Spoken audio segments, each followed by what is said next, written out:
Več kot 100 migrantom, ki so jih rešili gotove smrti iz zimskega uklepa morja, so takoj priskrbeli zdravstveno oskrbo.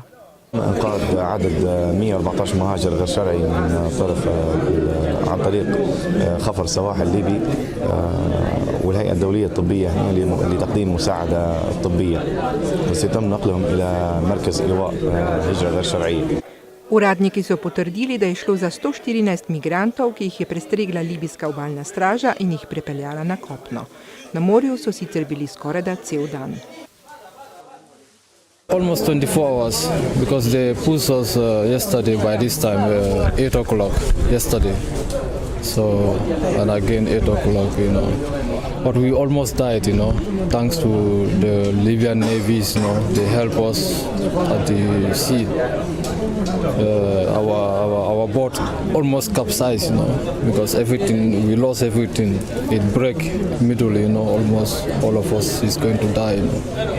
Thanks to the Navy and helicopter, we informed the Navy that there are people here who are hoping to go to Europe and they come and rescue us. Sicer pa nudijo nujno pomoč beguncem in migrantom tudi drugi.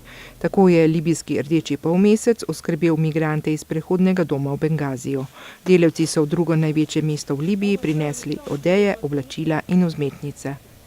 طبعا المساعدات اللي قدمناها ملابس شتويه سواء الجنسين وحليب اطفال وقطن اطفال وملابس للرضع.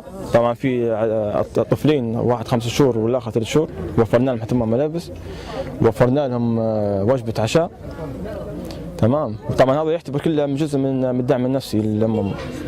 ووفرنا لهم مواد نظافه شخصيه. V domu zdaj ostaja 32 priseljencev, med njimi 8 žensk in 2 otroka, izgnanih iz doma pa jih je bilo še veliko več. Večina jih čaka, da njihova veleposlaništva potrdijo vrnitev domov.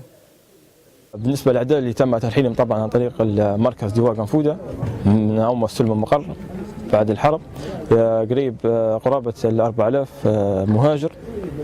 وعند الأسبوع المدة اللي فاتت وعند المدة اللي فاتت رحلوا مجموعة. طبعا في جنسيات صعبة الترحيل هي جنسية الصومالية والإريترية والأثيوبية. طبعا هم في مشاكل في بلادهم فمن الصعب انك ترحلهم. كيف؟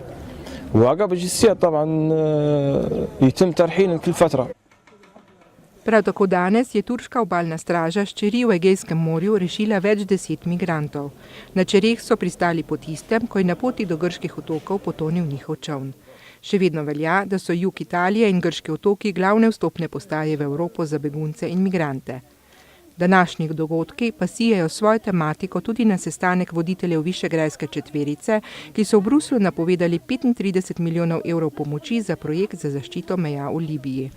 Italija, ki je s svojimi južnimi mejami najbolj na udaru, vodi projekt, ki so mu priključene Poljska, Madžarska, Češka in Slovaška. Še vedno pa so njihova mnenja o sprejemanju beguncev in migrantov deljena, namreč ostro zavračajo osnovni dogovor begunskih kvot.